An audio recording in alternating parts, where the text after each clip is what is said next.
S ಸಿಲ್ಕ್ಸ್ಗೆ ತುಂಬಾ ವರ್ಷದಿಂದ ಬರ್ತಾ ಇದೀವಿ.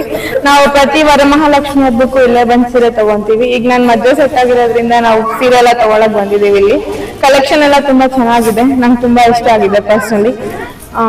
ಇಲ್ಲಿ ತುಂಬಾ ಲೇಟೆಸ್ಟ್ ಕಲೆಕ್ಷನ್ ಎಲ್ಲ ಸಿಗ್ತಾ ಇದೆ. I like the collection. Thank you.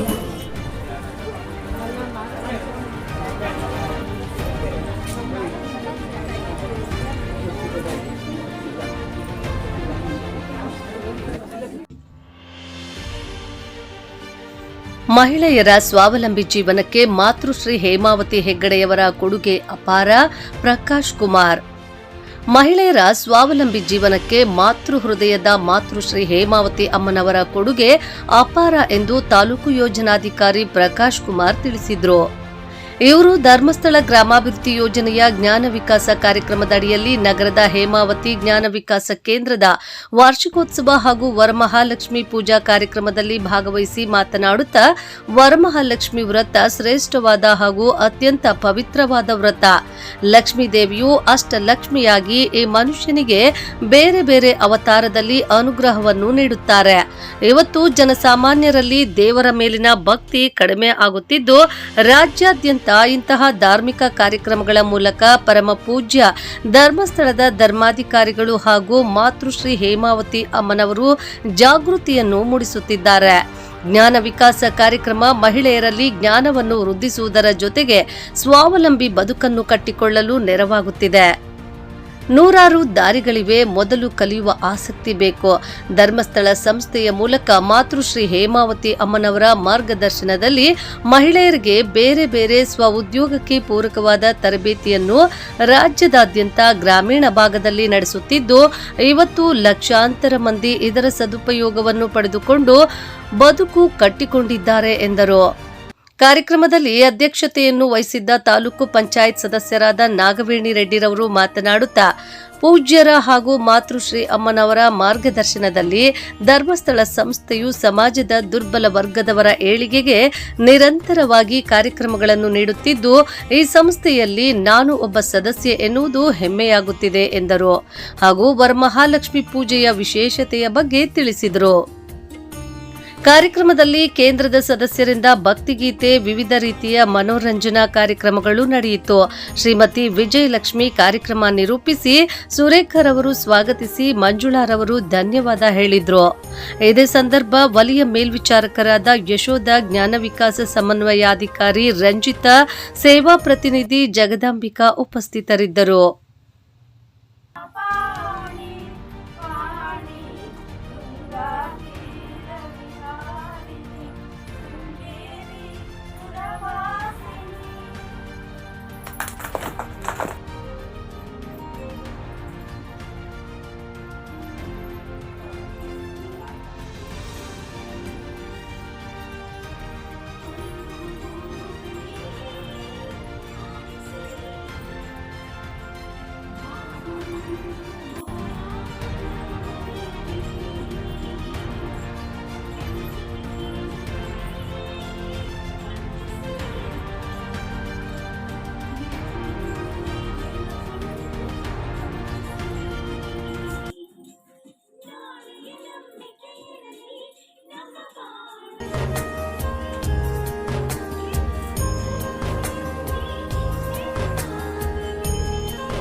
ಶಕ್ತಿಯನ್ನು ಬಲಪಡಿಸೋಣ.